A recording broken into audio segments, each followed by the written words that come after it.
آپ نے سنا ہوگا حضور نے سورہ رحمان کے بارے میں فرمایا ہے، سورۃ الرحمان عروس القرآن، یہ سورہ رحمان جو ہے یہ قرآن کی دلہن ہے۔ جیسے دلہن کو آپ خوشنما لباس پہناتے ہیں، آراستہ پیراستہ اس کو گہنے اور اس کو زیور پہناتے ہیں، تو جس طریقے سے سجاتے ہیں آپ دلہن کو، اللہ تعالیٰ نے ایک سورت قرآن مجید میں یہ ایسی رکھی ہے سورہ رحمان کہ اسے خوب سجایا ہے۔ اس میں الفاظ کا در و بست، اس کا اپنا ایک ڈیوائن میوزک ہے۔ وہ تو اللہ تعالیٰ قراء جو ہے خاص طور پر مصر کے قراء، اللہ تعالیٰ ان پر رحمت نازل فرمائے، ان کی خطاؤں سے درگزر کرے۔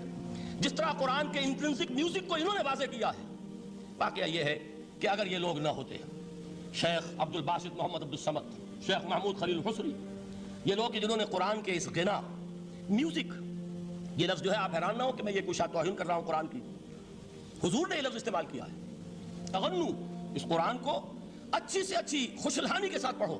من لم یتغن بالقرآن فلیس منا، جو قرآن کو بہتر سے بہتر انداز میں، اچھی سے اچھی آواز میں، خوش الحانی کے ساتھ پڑھنے کی کوشش نہیں کرتا، وہ ہم میں سے نہیں ہے۔ بلکہ ایک مرتبہ حضور رات کے وقت آپ گشت پر تھے اپنے ساتھیوں کے حالات معلوم کرنے کے لیے۔ حضرت ابو موسیٰ اشعری رضی اللہ تعالیٰ عنہ صحابی ہیں، ان کے گھر کے پاس سے گزر ہوا، وہ رات کو تہجد پڑھ رہے تھے، کھڑے ہوئے کیف کے عالم میں قرآن تلاوت کر رہے ہیں۔ حضور کو بہت پسند آئی ان کی قرات، کافی دیر تک وہاں کھڑے سنتے رہے۔ اب انہیں کیا پتا کون سن رہا ہے، بالکل اسی طرح سمجھ لیجئے ایک بات یاد آئی ہے، حضور فرماتے ہیں کہ جس طرح کان لگا کر اللہ قرآن کو سنتا ہے کسی چیز کو نہیں سنتا۔ ہمیں نظر نہیں آتا نا، ہمیں معلوم نہیں، ہم قرآن پڑھ رہے ہیں تو سننے والا کون ہے؟ سب سے زیادہ کان لگا کر خود اللہ۔ یہاں اس لیے مجھے یاد آیا کہ ابو موسیٰ اشعری کو کیا پتا تھا کہ کون سن رہا ہے؟ وہ اپنی کیفیت میں نماز میں تہجد میں قرآن کی تلاوت کر رہے تھے، اور ظاہر بات ہے ان کے گھر ایکڑوں میں بنے ہوئے نہیں تھے، ایک ایک کمرہ، ایک ایک کوئی حجرہ، ایسے تو گھر تھے نا صحابہ کے، لہذا حضور پاس سے گزرے، آواز آئی، کافی دیر سنتے رہے۔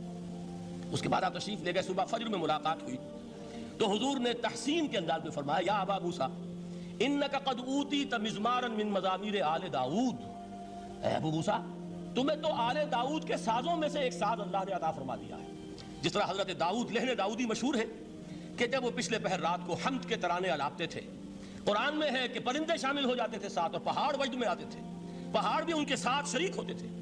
تو جس طرح کا اللہ نے ان کو لہن عطا فرمایا تھا، حضور نے تحسین کے انداز میں فرمایا ہے ابو موسیٰ اشعری، اللہ نے تمہیں بھی آل داؤد کے سازوں میں سے ایک ساز عطا فرمایا۔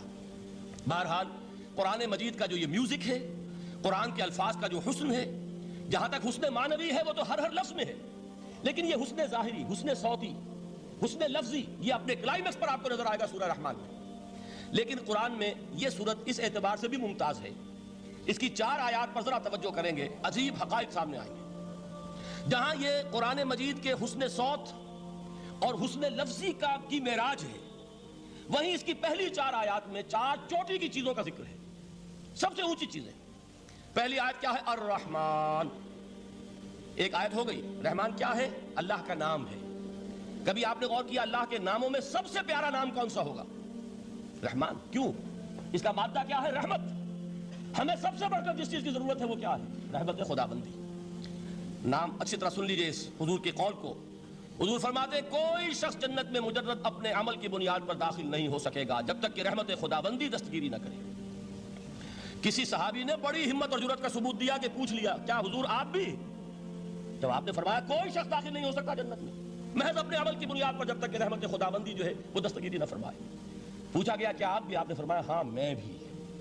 آپ انداز کیجئے کہ اگر محمد الرسول اللہ بھی رحمت خداوندی کے ضرورت مند ہوں تو تابع دیگرہ چہ رسد، ہماری تو سب سے بڑی ضرورت رحمت خداوندی ہے۔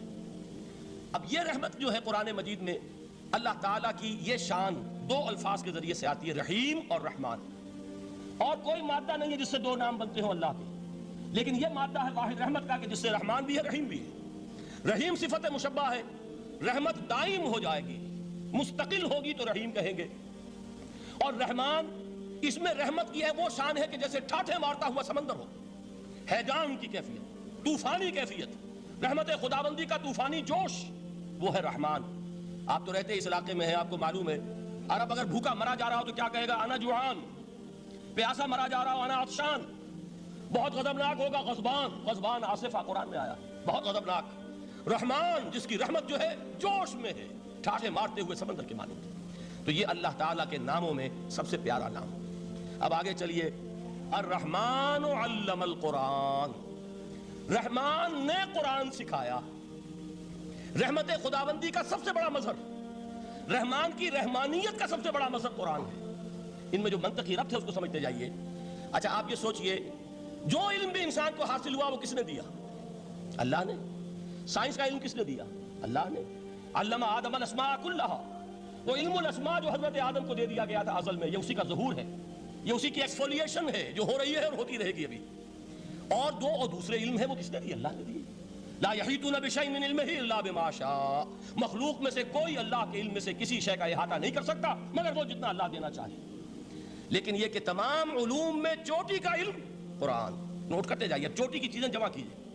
اللہ کے ناموں میں چوٹی کا نام رحمان، اللہ نے جو کچھ انسان کو سکھایا اس میں چوٹی کا علم قرآن۔ خلق الانسان، انسان کو پیدا فرمایا۔ سوال یہ کہ حیوانات کو کس نے پیدا فرمایا؟ آسمان کس نے پیدا کیے؟ زمین کس نے پیدا کی؟ فرشتے کس نے پیدا کیے؟ کیا مطلب خلق الانسان؟ اس کی تمام مخلوقات میں اس کا کلائمیکس، اس کی تخلیق کی معراج، اس کے تخلیق کا نقطہ عروج انسان ہے۔ یہ ہے کہ جو مسجود ملائک بنا ہے۔ وَلَقَدْ كَرَّمْنَا بَنِي آدَمَ وَحَمَلْنَاهُمْ فِي الْبَرِّ وَالْبَحْرِ وَرَزَقْنَاهُم مِّنَ الطَّيِّبَاتِ وَفَضَّلْنَاهُمْ عَلَىٰ كَثِيرٍ مِّمَّنْ خَلَقْنَا تَفْضِيلًا۔